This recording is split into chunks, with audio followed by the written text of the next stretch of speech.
So I have the honor of introducing Amanda Rysling, who is an assistant professor at the University of California in San Diego, Santa Cruz, as we can see in large font over there. She earned her PhD at the University of Massachusetts in Amherst in 2017, where she spent, I'm told, at least as much time in the psych department as in the linguistics department, and did her PhD research in speech processing. In her dissertation, she argued that biases in general auditory time perception can modulate whether listeners categorize speech sounds as spectrally similar or contrasted with, depending on the context in which they occur. She's also looked at the time course of lexical bias effects to speech sound identification, the replicability or non-replicability of,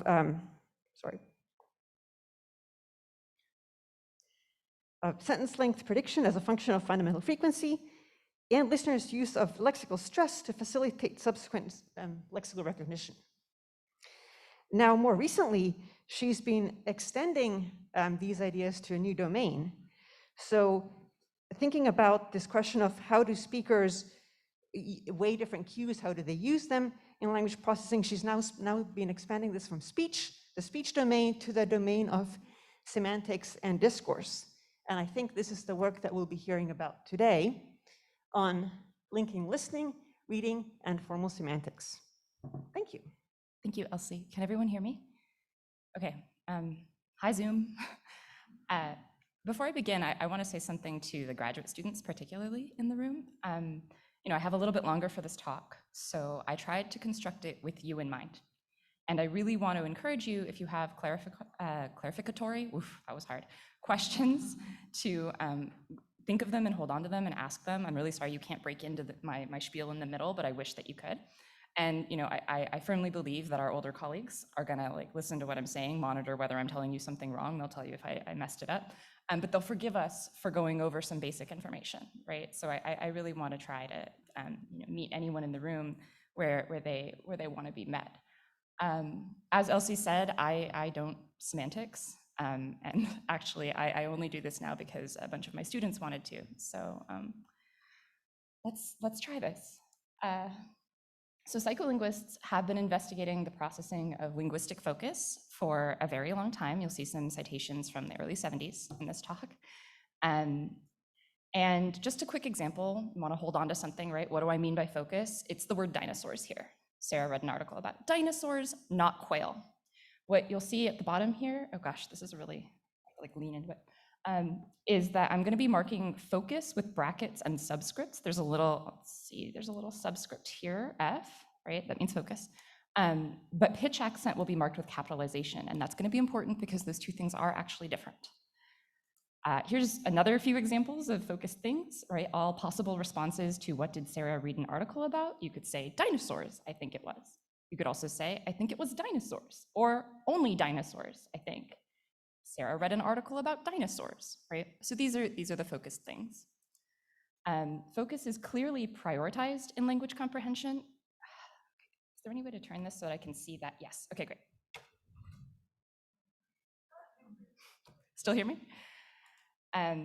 Focus is clearly prioritized, right? This is a whole long line of work that I'm only just now, gonna make reference to. Focused material is better remembered than non-focused material. Changes to or errors in focused material are better detected than in non-focused material, and attention is predictively allocated to focused material during online processing. But focus has been investigated in only a subset of its forms. There's still a lot to do, and indeed, part of this being aimed toward graduate students, I'd like to use this talk as an invitation for more people to join us in trying to figure out what's going on here. So I'm gonna take you on a really long journey. I want you to know that I do know where we're going. I am going to try to land this plane, but I find that it's helpful to just tell you, right now, this is what I'm going to try to say to you. Predictive attention allocation to focus is local and just in time. It only occurs when comprehenders can be certain of the location of the focus. And I'm going to argue that we see evidence from this in both listening and reading. I'm also going to tell you that I think focus processing is generally costly, And comprehenders expend effort considering alternatives to focused expressions. And I saw Matt Husband somewhere in the room, and it's like, yes, I know, you showed this too. You showed this first, you showed it well before me, but I'm trying to integrate everything, right? So it's always terrifying to present to people who, did the thing.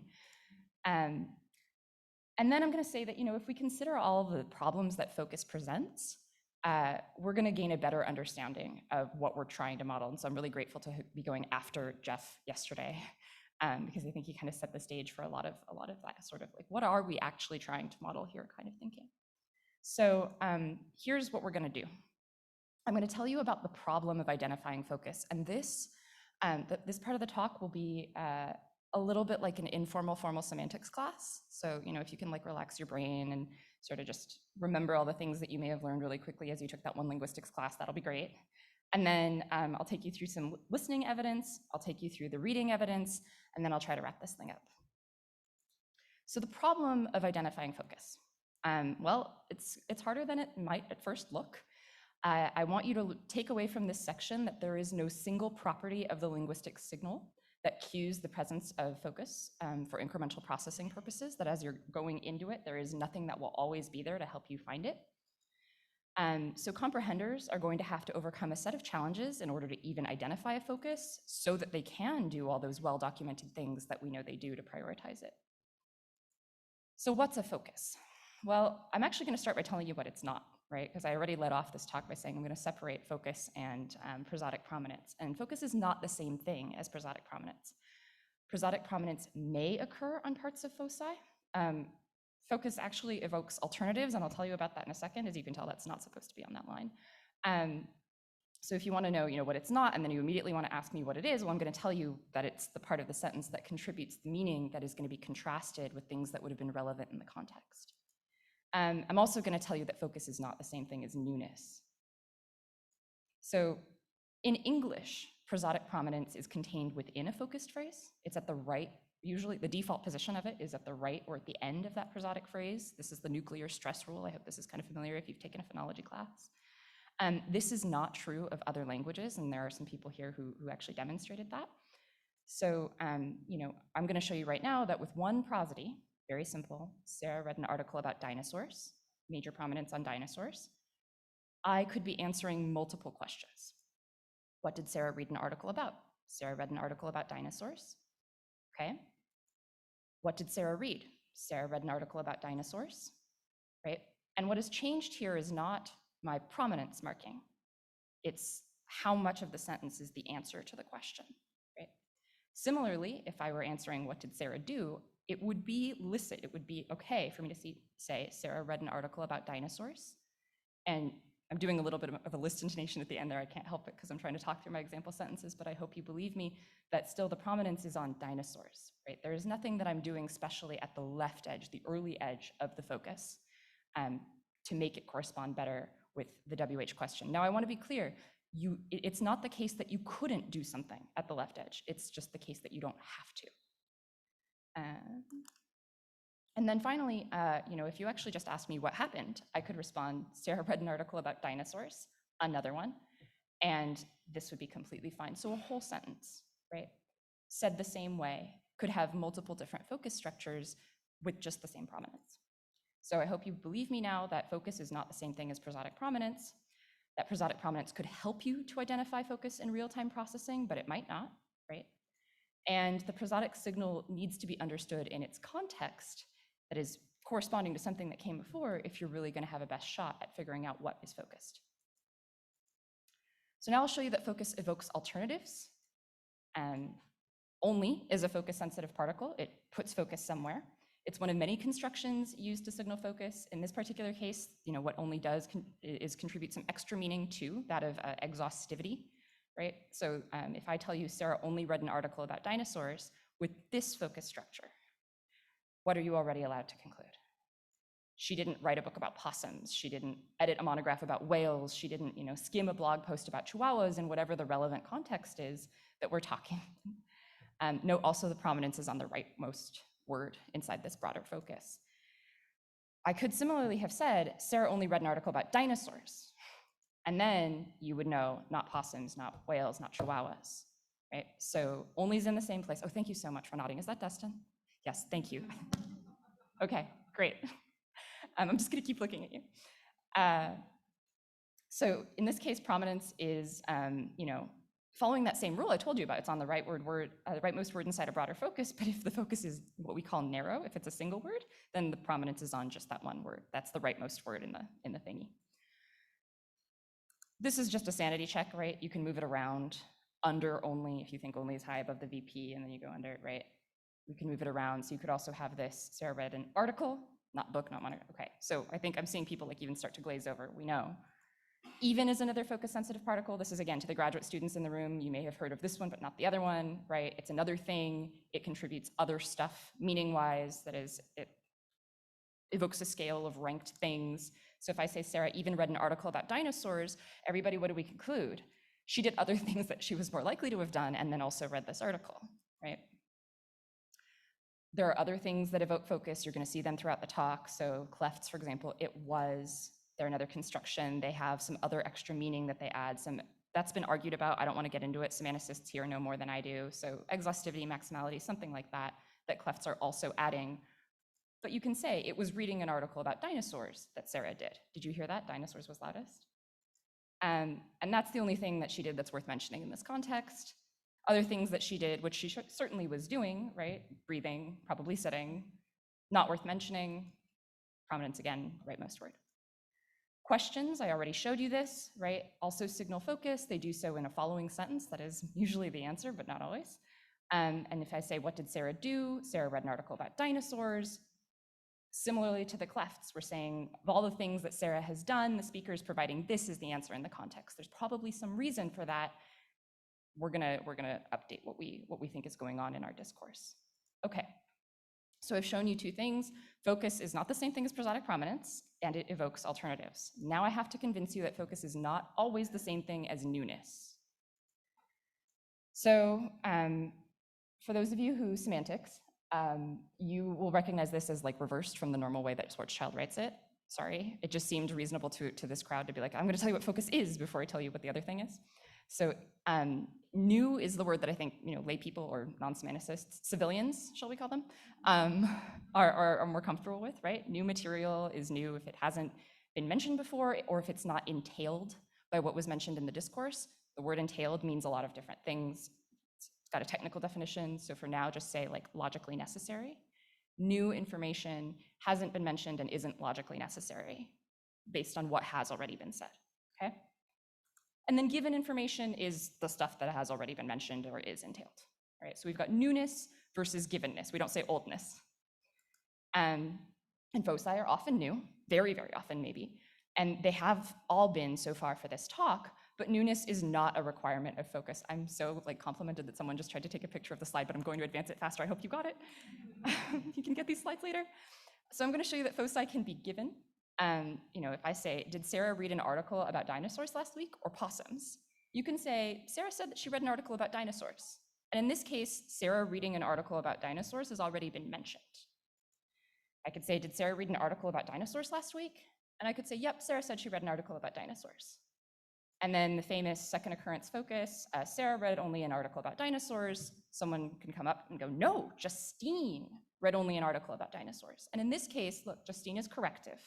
It's got the prominence. But in order to understand what Justine did, you still need a little bit of that alternative evocation, right? Under the only. You need to know that Justine did this thing and not the other things. So I hope I've convinced you that foci can be given. And so you've learned these three things. If that's all you learn, you can use it for your semantics test, and hopefully that'll be useful. Okay, but this is AMLAP. So what about the processing? Cross-modal tasks of various kinds have demonstrated that, yes, we activate alternatives to foci during online processing, just real time, right at the moment. And we've also seen evidence that comprehenders exploit focus-sensitive particles to anticipate that alternatives are going to be mentioned downstream. So if especially you say not only blah, but something else, you're going to expect at least that people are going to mention alternatives to that thing. So we have processing evidence, quite a bit of it now, that alternatives are activated for people when they are comprehending a focus. So focus evokes alternatives. This is the property that all foci have in common. And it's very abstract in some way, right? You already have to be computing the meaning in order to know which part of the sentence you want to contrast. And I think sometimes we give, when we teach graduate students, certainly when I was taught as a graduate student, there aren't any UMass faculty in semantics on this call yet. All right, cool. So, when I was taught, it was a rule of thumb of find the prominence, find the new thing, right? But actually neither of those things is right. So if I could try to offer the grads in the room another rule of thumb, stop and think, what is being contrasted? And if sometimes it's not clear, there's good reason for that. We'll talk about that in a second, right? But that's your rule of thumb for identifying the focus in a sentence. So now we can ask, okay, there's this sort of abstract property, that thing that is being contrasted, what is going to signal that for us? Well, I hope I've told you that no property of the linguistic signal will always cue the location or size of a focus during incremental language processing. It's not prosody, it's not newness, it's not congruence with preceding context. Some foci will be unambiguously cued in advance of their occurrence, but a lot of others are going to require a lot of work to figure out what to prioritize, even after you've read the entire sentence. So this is where eye tracking while reading has been very useful to break down, oh, maybe people aren't figuring this stuff out until second pass. And if you go, wait, what is eye tracking while reading? We'll get there. So what signals a focus? Every sentence has at least one. And there are some things that I've shown you that are going to really unambiguously say, and mine is coming up soon, but one string of words is not going to be compatible. One string of words can be compatible with multiple focus structures, as we saw with question-answer pairs. Sometimes everything is in focus. So if I ask, what happened? And you reply, Sarah read an article about dinosaurs, whole thing, right? It could be Sarah, it could be read, it could be article, it could be dinosaurs. The whole thing is potentially being contrasted with other stuff. So remember, whole sentences can be broadly focused. And so as I said to the grad students, if you take that rule of thumb and you go, what's being contrasted? And you look at a sentence and you're like, I guess everything or nothing, that's what's going on here. Just reminding you stuff I've already said, only a narrow focus is coextensive with pitch accent in English. For broader foci, pitch accent doesn't necessarily cue anything. Preceding context may provide the only cues available to determine which material to prioritize. And that will be true in first pass reading or in listening, right? As you're going on through the sentence. So just trying to prime you from moving from this like little informal talk on formal semantics toward the experiments that I'm about to show you. Congruence with preceding context, however, is not a thing we can rely on. So now let's start engaging the part of our psycholinguist brains that thinks about, if I'm going to predict this, what am I going to use? Well, if you were asked, what did Sarah read an article about? Or sorry, if you asked that, and then you wanted to predict what the person you were talking to is going to say, how would you know, right?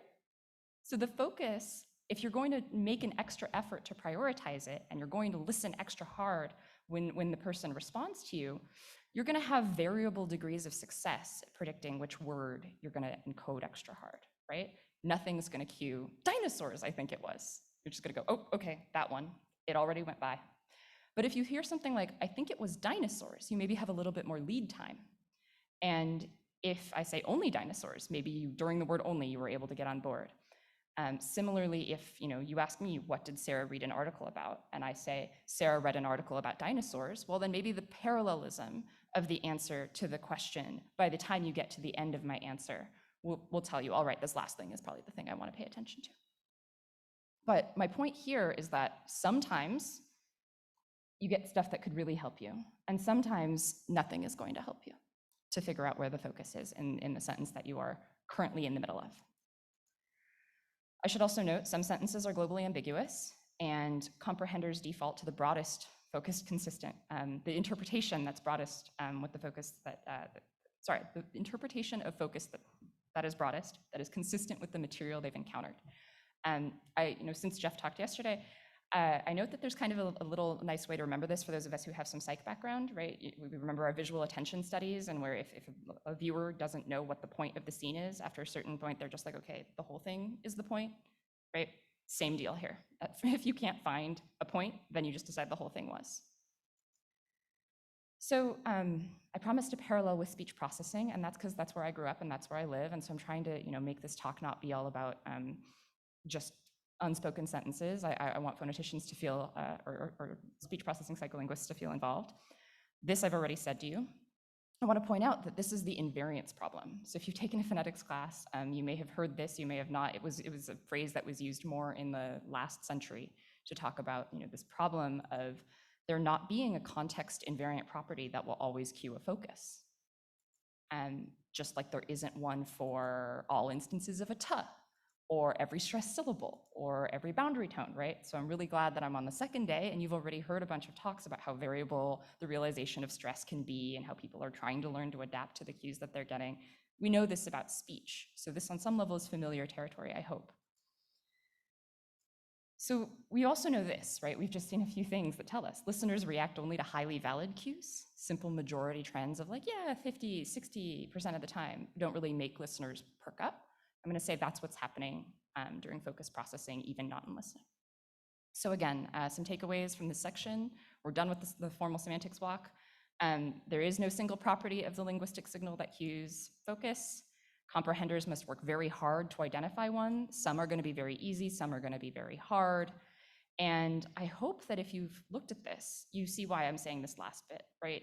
Comprehension will probably provide us a lot of insights. Focus comprehension will probably provide us a lot of insights for understanding what a comprehender chooses to prioritize and what a comprehender doesn't, given that some things are going to be very easy to find and some things are going to be very hard. Okay, I desperately need a sip of water.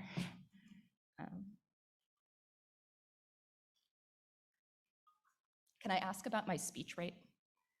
Okay, I'm getting thumbs up. Does anyone want, slow down, slow down. Okay, all right. So here's what I want you to take away from this. Cross-linguistically, listeners track evidence of upcoming focus. In languages in which focus and accentual prominence co-vary, listeners are highly specialized at anticipating accents, just accents. We'll talk about why I can say just accents in a second. And this prosodically based prediction is a just-in-time thing. It actually doesn't work with just longer distance entrainment, and I'll show you why I think that. So let's meet the accent advantage effect. It's almost 50 years old now. In 76, Cutler's listeners monitored, so phoneme monitoring, right? Press a button when you hear a speech sound. For a speech sound at the beginning of a word, somewhere in the sentence, for example, D as in dog.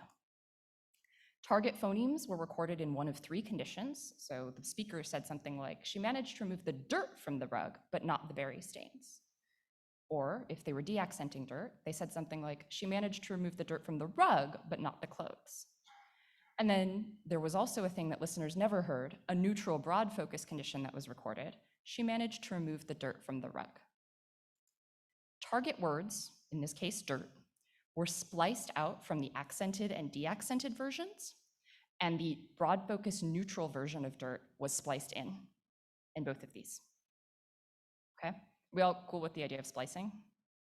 Nods, shakes? No shakes, shakes. Okay, so listeners responded faster in the accented than in the de-accented conditions, but the pronunciation of dirt was the same in both. So preceding intonation had to be the thing that cued the presence of an upcoming context, right, or an upcoming accent, right? And listeners used this to go, all right, pay attention. And then they got dirt faster, the D in dirt faster on a place where the accent would have been in natural speech, but it wasn't because we can do that in phonetic programming, right?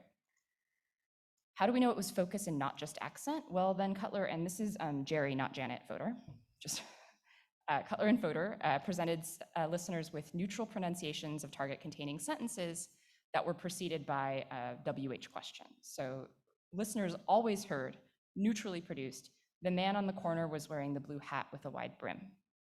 But this was preceded with either something that would put focus early in the sentence, which man was wearing the hat, or something that would put focus later in the sentence, which hat was the man wearing. So here I've tried to show you, this is what is being focused by the early, this is what is being focused by the late. And listeners responded faster to later foci in general, but so for example, in general to B than to K, the B in blue than to the cut in corner.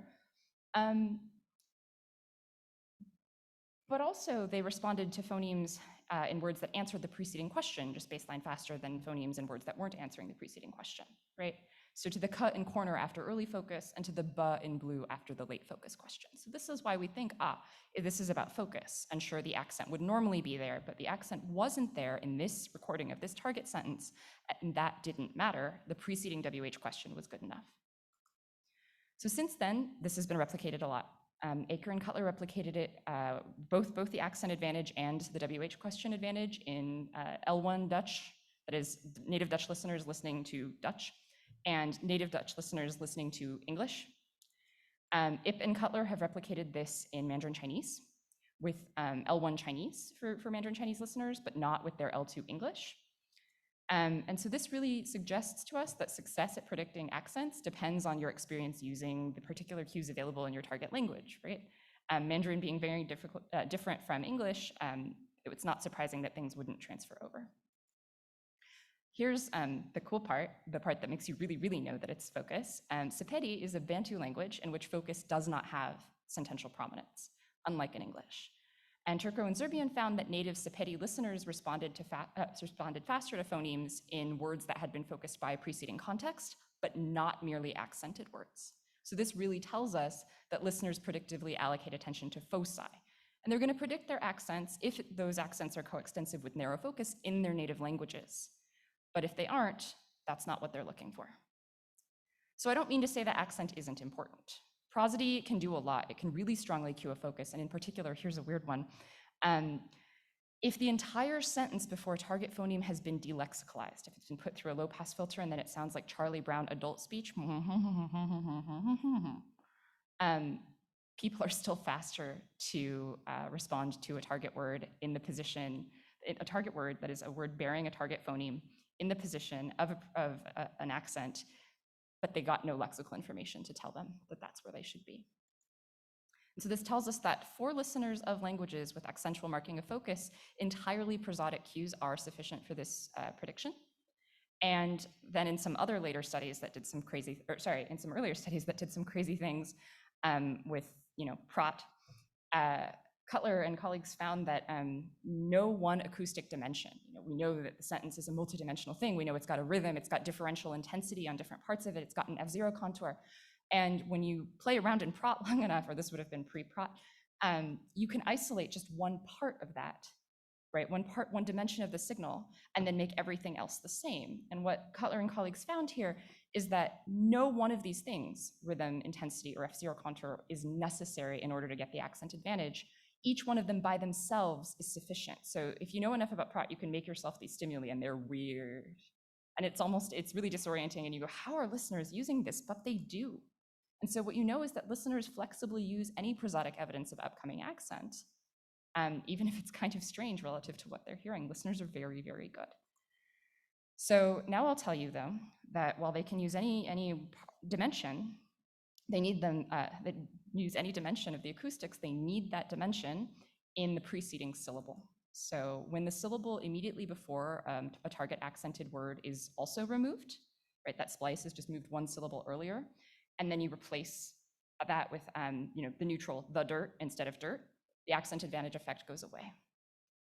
And this tells us that listeners use cues in the immediately preceding syllable to predictively allocate their attention to the locus of contrastive accent. I'll note that this is my own work, but it's published, so I'm not putting like pictures up and anything. I will say, hi, Chuck, I saw you on the Zoom. But yeah, you can go find this if you want it. Okay, so I hope I've shown you that listeners predict focus and that they track this evidence, so that they can allocate their attention forward. In languages in which focus and accentual prominence co-vary, then those listeners are really highly specialized at anticipating upcoming accents, even if they haven't gotten any words in the sentence. But this prosodically based prediction is just in time. It's the last syllable. The entire context before that last syllable is not sufficient to, that entrainment is not sufficient to give you the accent advantage. Okay.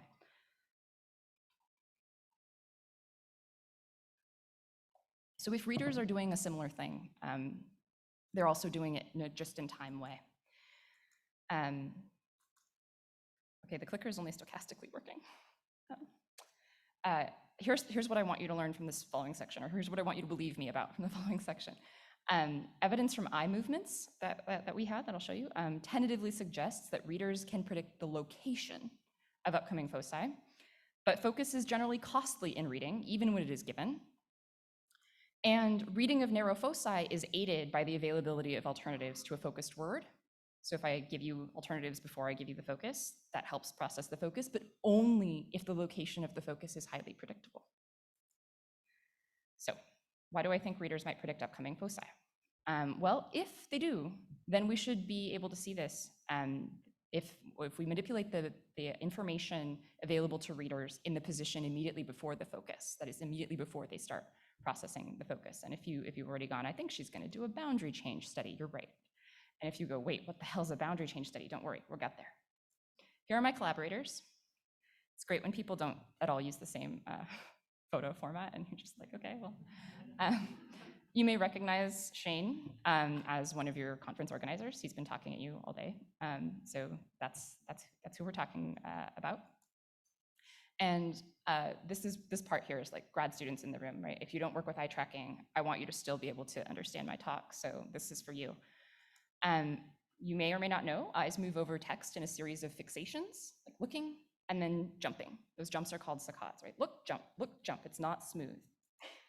We can track fixations during naturalistic reading. I don't have time in this talk to tell you how exactly that works, but look it up, it's cool.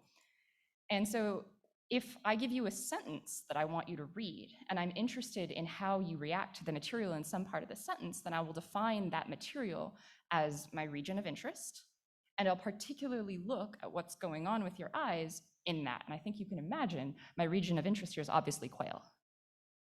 Okay, at least one person went, so I know that one person is with me. My region of interest here is dinosaurs. So, okay, these circles are supposed to be what your eyes are looking at. So let's imagine you've got a fixation going on about.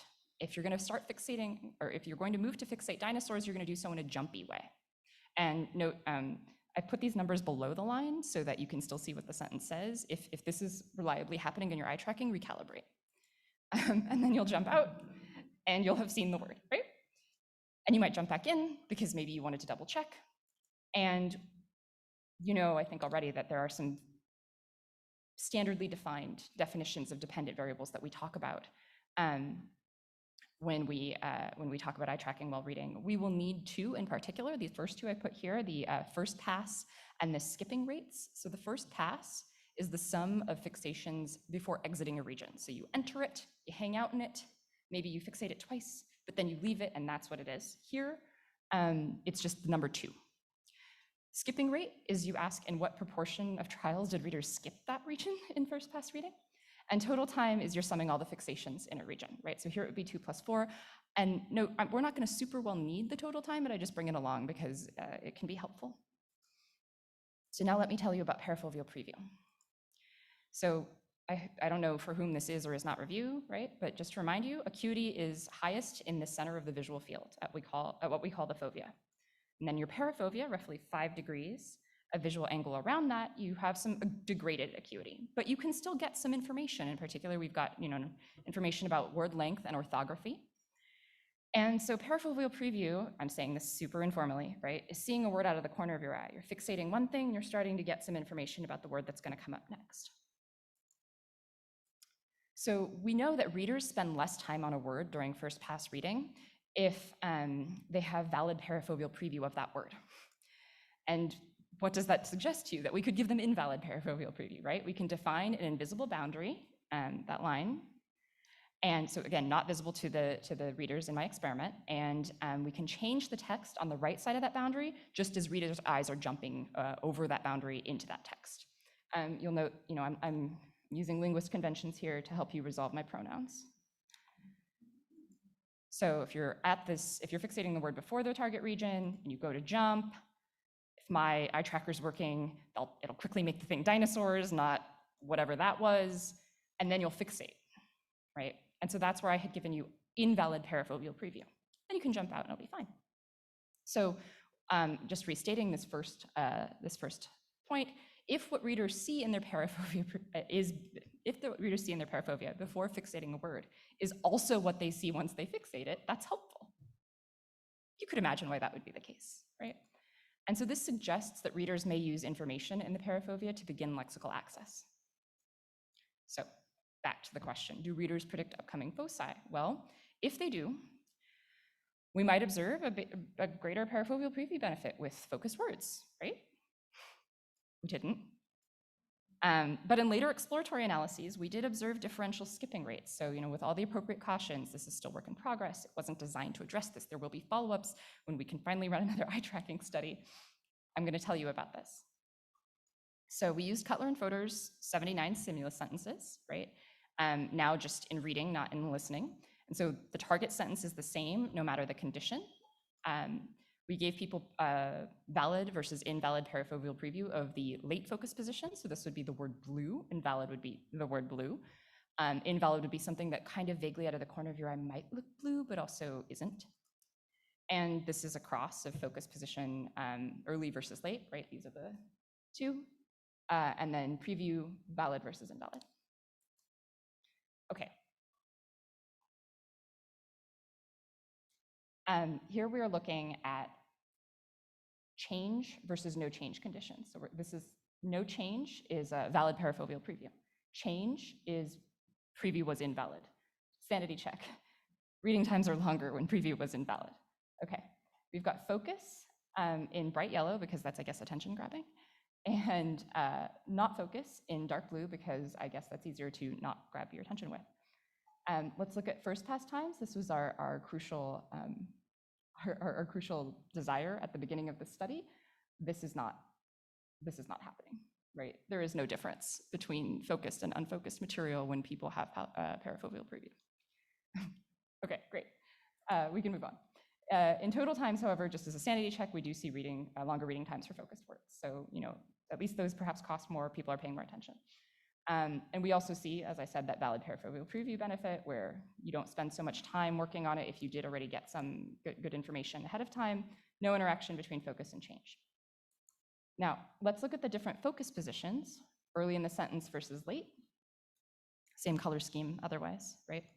What we see in skipping rate, all the way over here, is that readers are less likely to skip focus material. Sanity check, that's true, the rates are lower for the yellow bars.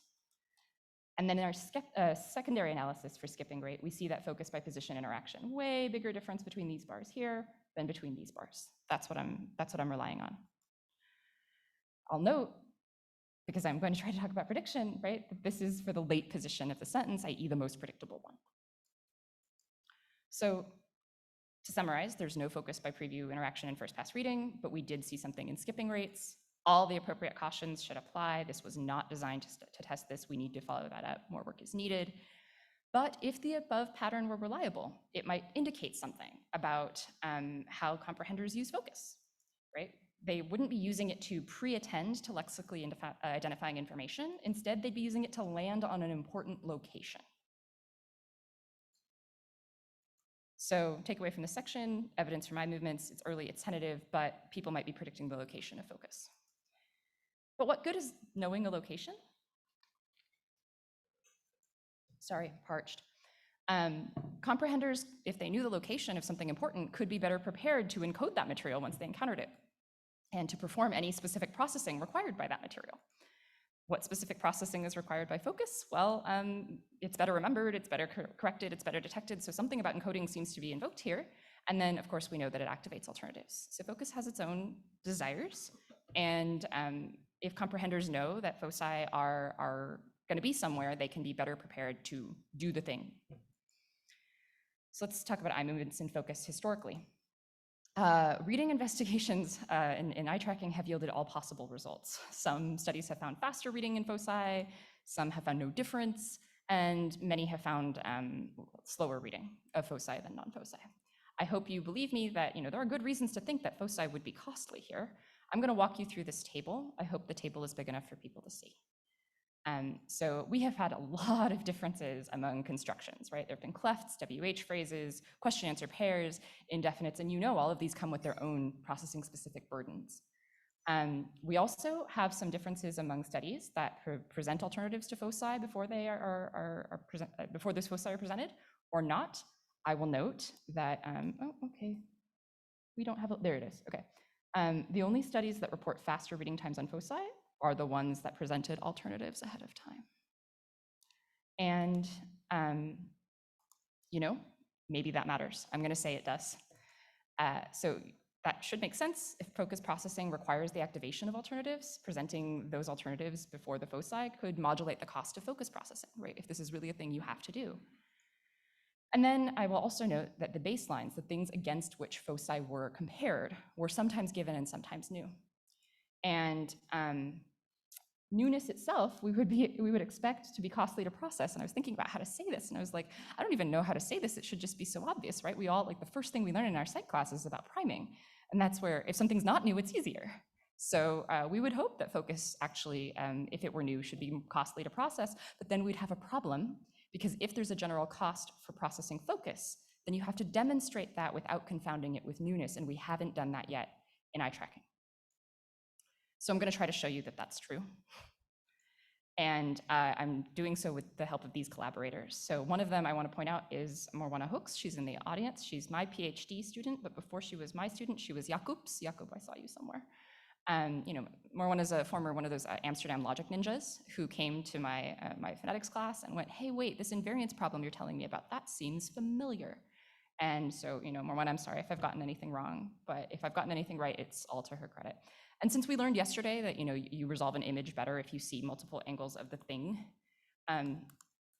there are some multiple angles of Morwana because I didn't like the photo on her website, so I sent one of the other grads to take a photo of her. And then we all lived through this thing. And so you can all imagine why I couldn't run any eye tracking. So I did another thing, the maze task. And this is a task that is highly unnatural, in which readers are forced to incrementally advance through a sentence, word by word. But at each word, they're actually making a decision. They're making a decision between a word that would grammatically continue the sentence and, in the way that we ran the maze, a high surprisal foil. There are other ways to make a foil. Foil is just like the thing you don't want to hit, right? Choosing a foil in the maze task ends the trial. You get kicked out. But success in the maze requires representation of some structural and conceptual context. And what I'm going to do is argue from response latency that we can see differences in the reading of foci, even though this isn't the reading we wanted to run. So this arrow, let it be time. And if you've never seen the maze, try to imagine this. On your computer screen, you would see two things. And at the beginning of the trial, you go, all right, it must be Sarah. That's the only thing that would make a sentence. Then in the next trial, you're going to have to spend just maybe a beat and pick between the two things you see. And hopefully there's only one continuation. And you're going to do this word by word until you've gotten through the sentence. And as you can imagine, there are times in the sentence where it's going to be easier and times where it's going to be harder. So now I'm going to try to show you that given foci are themselves still costly, with a full cross of focus, narrow versus broad, right? One word versus whole thing, and newness. So here we've got one target sentence, and it's going to be, I think they announced they hired a lawyer. This is the region of interest last fall, but I'm not sure. And why is this so long? Why is it so contextually, there's so much extra information? Because we wanted it to at least sound like a discourse with all the other things that we could put in front of it, right? This was the desire to not make our participants go, these people talk weird. Now this target sentence was preceded by one of these four conditions. In some cases, the word lawyer was in the preceding context. This company often makes bad decisions, but did they hire a lawyer last fall or an accountant? And here the contrast between lawyer and accountant would make lawyer by itself, this one target word, a complete answer. Here, did they hire a lawyer last fall? Well, that's going to need a bigger, I think they announced they hired a lawyer last fall, right? They announced they hired a lawyer is going to be the bigger one, or they hired a lawyer. Meanwhile, you could have, did they hire an accountant last fall? And you'll go, no, they hired a lawyer, specific. Again, lawyer is the one thing that would answer that. Versus what did they announce last time? You'll need something bigger, right? So I hope I've demonstrated for you the intuition that the focus of the following answer would be broad or narrow, depending on what came before it. So I hope you can read the conditions, at least some of you maybe. What we see here, what I want you to zero in on is this is the region of interest lawyer. Here is the given conditions, right? The solid lines. And in the case of given narrow focus, it is slower to read than in given broad focus. So here's a tiny cost, but it's nonetheless present. These are error bars, right? Standard error. It's nonetheless present for foci that have already been mentioned. So this is a focus cost deconfounded from newness. And, well, yeah, that's what I just said. It's deconfounded from newness. Alternatives were, however, necessary to create narrow focus. And that is, in fact, the condition that took longest to read. So what was I saying about alternatives not helping after all? I mean, maybe they don't. Maybe they take the longest to read. Well, they actually, I'm going to argue, modulate focus cost only when readers can otherwise predict where the focus is going to be. So I'm going to speed through these last two studies. Focus sensitive particle only was used. I took the exact same conditions you just saw and then stuck an only here. I should say Morwenna stuck an only here. And now everything is in narrow focus. So the question is really just about whether the region of interest was already mentioned and whether an alternative to that region had also been mentioned. Okay, but otherwise now everything is in focus. And here we see target region only. There is no difference between an alternative mentioned or not. Sorry, there is no difference between the given things. There is a difference between alternative mentioned. Okay, and then here, I see some eyes going like, there's lexical priming. There's a lot of repetition of words. I don't know if I can trust this. Fair enough. Note that in the target sentence here, there will now be constant material before lawyer across all these sentences. So if you were not okay with the fact that in the other two experiments I showed you, it said hire a lawyer, announced they hired a lawyer. Now, the place where we have the most repetition between the preceding context and the target is in fact in the new, right? Announced they hired a lawyer. So if what I show you next is a focus cost modulated by alternatives, you'll know it wasn't just simple repetition. And that's what I've got for you. A focus cost modulated by the presence of there being an alternative being the least costly thing, and there not being an alternative being more costly, but not as costly as being new. Okay, so Elsie's been telling me I'm out of time. We hope that we've shown you there's some suggestive evidence that people predict the location of foci. Focus is generally costly in reading, even when it's given. And reading narrow foci seems to be aided by the availability of alternatives to a focused word only if the location of focus is highly predictable. So to wrap up, in listening, comprehenders predictively allocate their attention to upcoming material, only using cues immediately before that material. In reading, early eye movement evidence suggests that focus is fixated more in later sentence positions. And in maze reading, response latencies show a cost of processing focus, but less so for strongly cued foci. These reading effects I'm relying on, right? The idea that they are also forward-looking. If you're going to saccade onto a focused word, you're planning that in advance of seeing the focused word, right? So there is a real anticipatory nature to the skip or the lack of skip. And then the only difference between the first maze study I showed you and the other two was the presence of those strong cueing constructions to the location of the focus. So again, something about the advanced warning is what made it possible to prepare to process that focus better. So let's sum up, what have we got here as linguists or psycholinguists? We've got comprehenders prioritizing focused material in their memory and their attention, despite a lack of help. It's a very abstract category, and they have to monitor a lot of different sources of evidence, and we know they do that on a language-specific basis, right? Because depending on what language you listen to, you do or do not care about an accent. Why should you bother then? Well, it's because that's where the important information is, but you're not just trying to predict the next word. Instead, you might just be trying to predict the location if you can. You're doing it in a local and just-in-time way.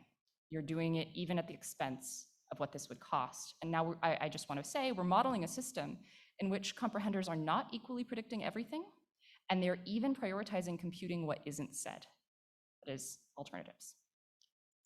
Okay, all errors are my own. I hope I didn't embarrass my semanticist colleagues, and thank you.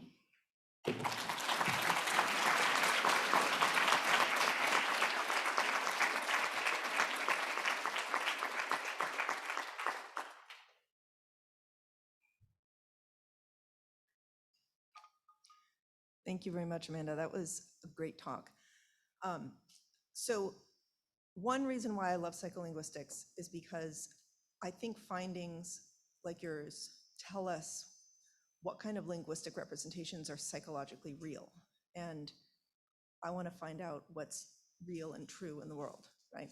So you're showing that when you can anticipate focus, it has an effect, which means it's psychologically real. But then you're looking only at these cases where there are these like super strong examples of focus, like with a question and stuff like this. Whereas kind of broader linguistic theory I always understood it to be that any sentence can be partitioned into like topic and focus.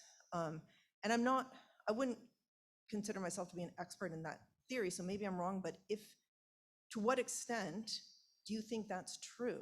So you're showing that really only if you can anticipate it, is it going to have a psychological effect? So if there's no psychological effect, if you can't measure it, then is it real? Uh-huh. So what do you think your findings imply about other types of foci? Oh boy. The ones that can't be predicted. Yeah. Well, certainly I don't want to say that if something can't be predicted, it's not real. I mean, maybe I want to say if something is neither predicted nor like reacted to, then it's not real. I really actually just want to punt to my student who thinks a lot more about focus and ask her if she's got any ideas before I get myself in trouble with anyone in this room who's a formal semanticist. Marwana, do you want to say anything in response to this question?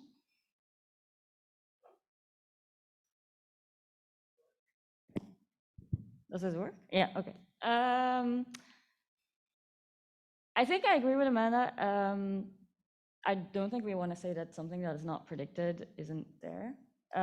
We just don't know when people do the work of processing focus when they cannot predict it. So maybe one reason that people predict focus is because it involves some reasoning process, right, about what the alternatives are in a context, and maybe when it's less clear where the focus is, that reasoning process is done at a different point in time. Maybe it's the mid, the late, maybe it's done at the end of the sentence.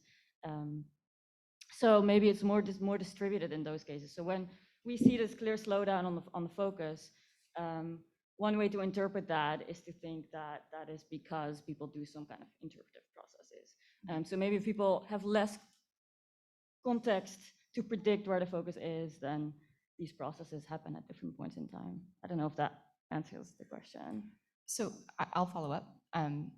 I think that maybe illustrative here are the cases of like, I tried, I can't find what this focus should really mean. I'm gonna have to default to the broad, right? The Harrison-Carlson results. Hi, Jesse and Katie in the Zoom. If you wanna jump in, please do. But I think that tells us something actually potentially about the nature of defaults at all, right? You know, you're gonna try, and then you're gonna go, I'll take it broad. And if you're taking it broad, then you're probably not strongly encoding what those alternatives are, right? So if you imagine that what you're using foci for is to update your situation model, like what's this room gonna look like? What do I have to specify and what am I gonna leave underspecified? Then, you know, maybe at the level of default, you're just gonna be like, okay, I'm gonna make it look like what I like it to look like, not what is real, right? Okay. So, but that's not quite an answer to your question. That's just sort of me saying, you know, I don't want to take issue with what people call different types of focus. I will at someday, you know, maybe try to say something about VRM focus, for example. But I think that maybe, yeah, you rightly point out that there are some foci that we as psycholinguists have to care more about than others, and that wouldn't be surprising, I guess. Yeah, so just to follow up on that, so you're basically saying that what focus is, it's not newness, it's not pitch accent, it's generating alternatives. And then you just said that there are probably some situations where the thing that we would call focus doesn't lead us to generate alternatives, in which case it's not a focus, right? No, I want to say it doesn't lead us to generate really like specified ones. It leaves us sort of wondering. It leaves us sort of like, yeah, the alternative to this situation would be by changing literally any one of the many parameters in this big sentence. Okay, so it's, yeah, right? okay, yeah. That. Got it. Okay, thank you. Aditi? Can we pass Aditi the microphone?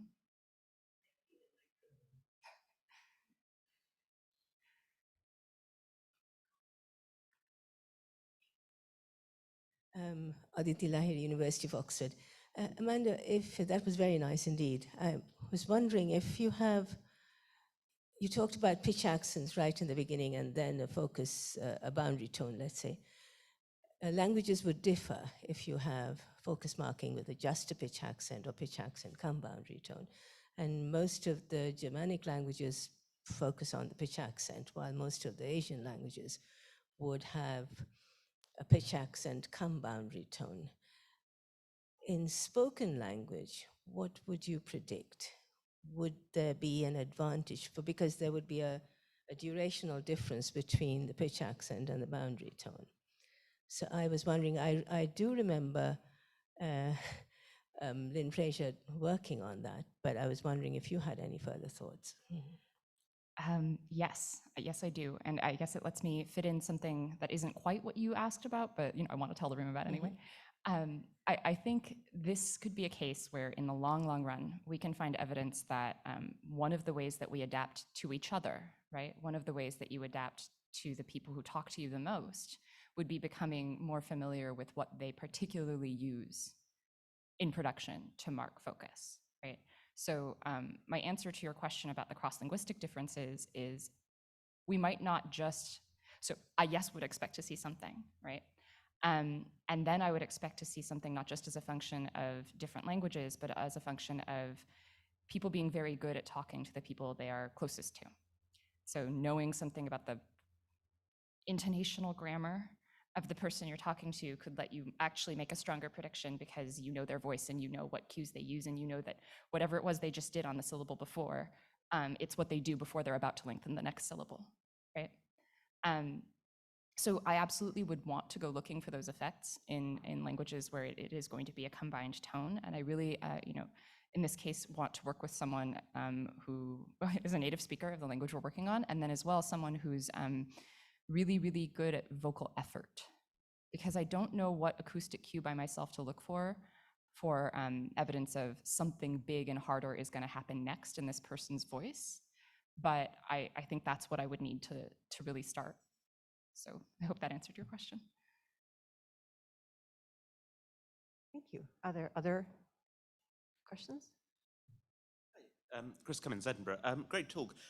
This is probably a rather naive question. I may have misunderstood what you were driving at, but as I understood it, you were suggesting that the processing of focus is partly laborious because we're dealing with alternatives, and as evidence of that, we can activate alternatives in a way that then obviates the processing load of focus.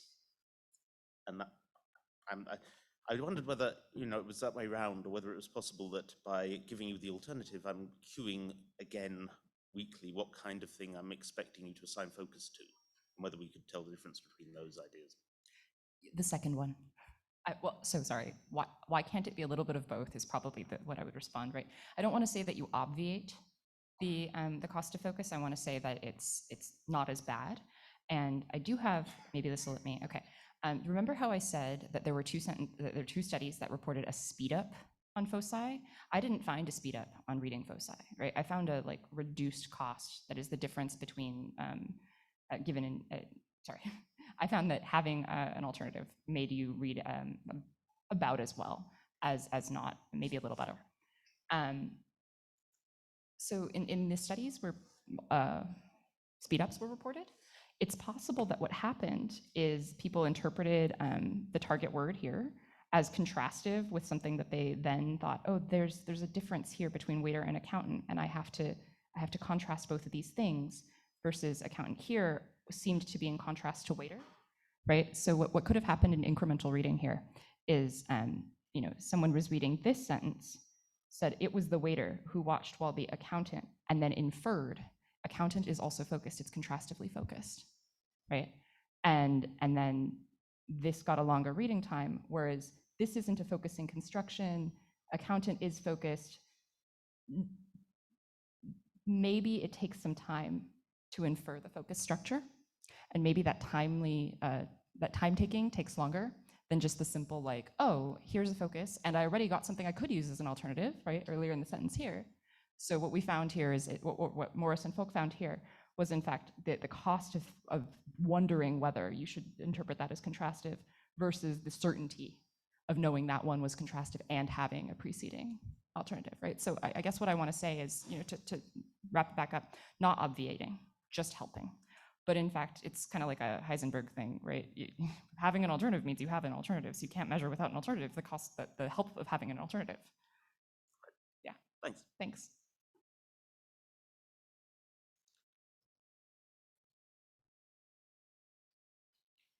Hello? Hello? Thank you, first of all, for tailoring that talk so consciously and nicely to everyone. I definitely personally appreciated that because I understood everything you said, I think, which is very rare for me. But there was this one thing study that you mentioned, which you said was your own work, about the previous syllable being especially important. And when you replaced it, I think you said with the neutral previous syllable, neutral context previous syllable, that people couldn't tell that focus was being cued. And I just thought that sounded like such a surprising example of a linguistic phenomenon that was really like based on linear order, the way that you presented it, rather than say, the preceding syllable conditioned on the fact that it was within the same local constituent or something like this. And I wonder if there's something interesting more that you could say about that. Okay, yeah, I want to go back to that slide for you, but it was a really long time ago.